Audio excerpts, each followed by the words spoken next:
नमस्कार साथियों, royal study with Ajay Shastri के यूट्यूब चैनल पर आपका हार्दिक स्वागत है। यदि आप सीटेट की तैयारी कर रहे हैं और किसी भी शिक्षण संबंधी परीक्षा की तैयारी कर रहे हैं तो आपके लिए मेरा चैनल महत्वपूर्ण हो सकता है और ये वीडियो महत्वपूर्ण हो सकता है। आप मेरे चैनल को सब्सक्राइब कीजिए। आइए शुरू करते हैं वीडियो। जीन पियाजे के संज्ञानात्मक विकास सिद्धांत के पद स्कीमा क्या है, आप जानने का प्रयास कीजिए। यदि आप मेरे वीडियो को ध्यान से सुनते भी हैं तो आप जिंदगी में कभी भी जो स्कीमा है, आत्मसात्करण है, स्कीम्स है, वो कभी नहीं भूलेंगे। आइए वीडियो शुरू करते हैं। स्कीमा क्या है? बालक के मस्तिष्क में जो चीज़ें पहले से जमा होती हैं या इसको हम मेमोरी भी कह सकते हैं, और जब वह इसी मेमोरी का उपयोग करके किसी भी विषय या वस्तु के प्रति एक धारणा बना लेता है तो उसे ही स्कीमा कहते हैं। अगर बालक ने खिड़की से एक कौवे को उड़ते हुए देखा तो उसके दिमाग में चीज़ें भंडारित हो गई कि उड़ने वाला जो काला पक्षी होता है वो क्या है, वो कौवा है। ये क्या है, उसका स्कीमा हो गया। आत्मसात्करण क्या है? इस प्रक्रिया में बालक किसी समस्या के समाधान के लिए पहले सीखी हुई योजनाओं या मानसिक क्रियाओं का सहारा लेता है। इस प्रक्रिया में बालक किसी समस्या के समाधान के लिए पहले सीखी हुई योजनाओं या मानसिक प्रक्रियाओं का सहारा लेता है। यदि बालक को बताया जाए, जैसे उसने एक कौवे को उड़ते हुए देखा और उसके बाद कोई चीज़ दूसरी, उसने दूसरे पक्षी को उड़ते हुए देखा, उसने महसूस कर लिया।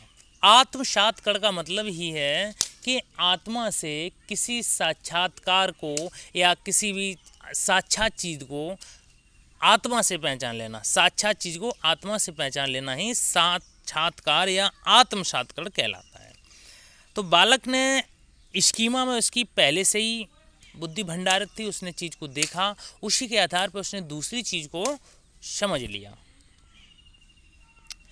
समायोजन क्या है? जब बालक के सामने नए प्रकार की समस्या आती है जिससे वह परिचित नहीं होता है, अर्थात ऐसा ज्ञान जिससे वह अभी परिचित नहीं है, तो उस ज्ञान को अपने में समायोजित करता है। अब एग्जाम्पल के लिए आप इधर देख सकते हैं, जैसे 7 में 2 का गुणा किया पहले से बालक जानता था। अब 9 का गुणा मतलब 9 का भाग 72 में करवाया जा रहा है तो कंफ्यूज हो जाएगा, तो उससे पूछा जाएगा, वो किसी की मदद ले सकता है। अर्थात जब बालक के सामने नई प्रकार की समस्या आती है जिससे वह परिचित नहीं होता है, अर्थात ऐसा ज्ञान जिससे वह कभी परिचित नहीं है, तो उस ज्ञान को अपने में समायोजित करता है, समायोजन कहलाता है। बहुत अच्छे उदाहरणों के माध्यम से आपके सामने स्थिति स्पष्ट करेंगे, आप मेरे साथ बने रहिए। साम्य धारण क्या है? साम्य धारण यह एक ऐसी प्रक्रिया है जिसमें या जिसके द्वारा बालक आत्मसात्करण तथा समायोजन के बीच संतुलन बनाकर चलता है। आत्मसात्करण की अवस्था में वह संतुलन में रहता है, समायोजन की अवस्था में वह असंतुलित रहता है। स्कीम्स क्या है? व्यवहारों का संगठित पैटर्न जिसे दोहराया जा सके, स्कीम्स कहलाता है। स्कूल का टाइम टेबल, ड्रेस का टाइम टेबल, जूतों का टाइम टेबल, ये बालकों को याद रहते हैं, ये उनकी स्कीम्स हैं कि हमें आज बृहस्पतिवार को कौन सी ड्रेस पहन के जानी है, मंडे को कौन सी पहन के जानी, ये सब स्कीम्स हैं। विकेंद्रीकरण क्या है? किसी वस्तु के बारे में वास्तविक या वस्तुनिष्ठ ढंग से सोचने की प्रक्रिया को या क्षमता को विकेंद्रीकरण कहते हैं। संज्ञान क्या है? संज्ञान का मतलब होता है जानकारी। अब आइए स्कीम, आत्मसात्करण और समायोजन के बारे में चर्चा करते हैं, बहुत अच्छे से समझने का प्रयास करते हैं।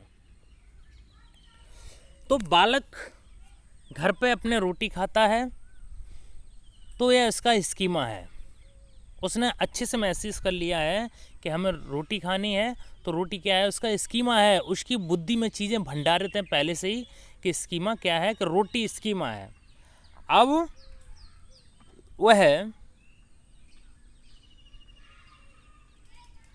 कहीं दूर गया, किसी होटल में खाना खाने गया, तो होटल में उसने देखा कि एक दूसरे प्रकार की रोटी उसके सामने आई है।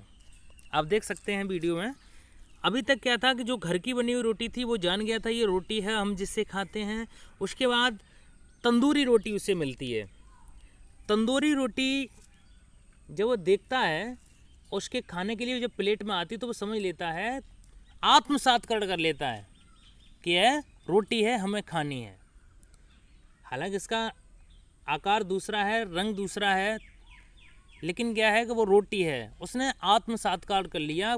पहले जो चीज़ें देखी थी उन्हीं के आधार पर आत्मसात्कार कर लिया।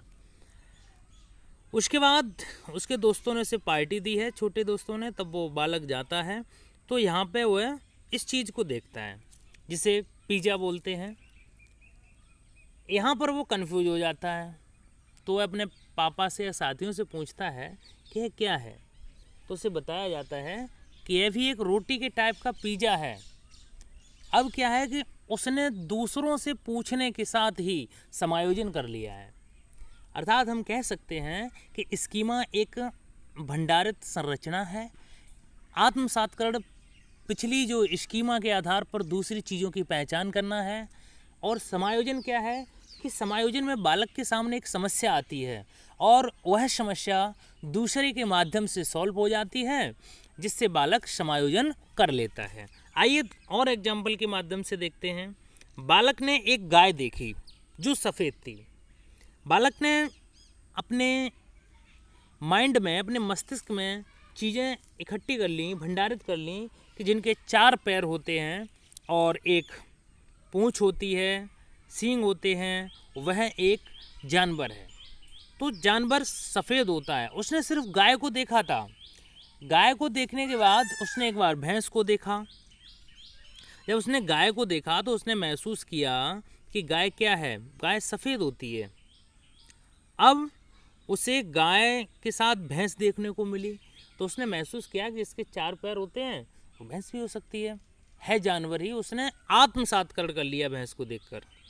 उसके बाद उसे एक गाय दिखाई दी। सबसे पहले उसने सफ़ेद भैंस गाय देखी थी, उसके बाद उसने भैंस देखी काली।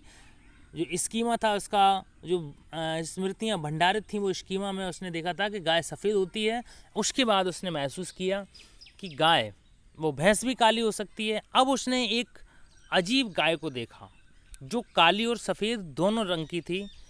अब उसके सामने समस्या आ गई, क्योंकि उसे सिर्फ मालूम था कि गाय काली होती है या सफ़ेद होती है। सफ़ेद गाय को उसने देखा था, काली को उसने अनुसरण कर लिया, आत्मसात्करण कर लिया।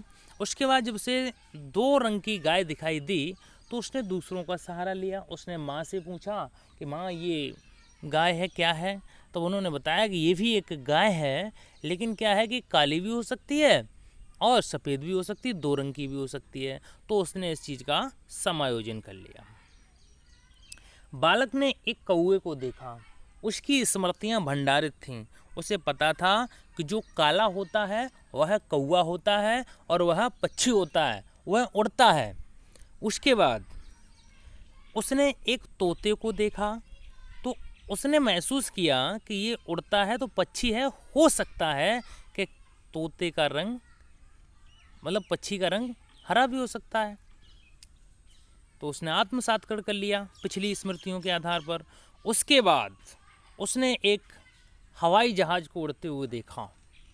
जब हवाई जहाज़ को उड़ते हुए देखा तो उसने माँ से पूछा कि माँ ये क्या है, ये कौन सा पक्षी है?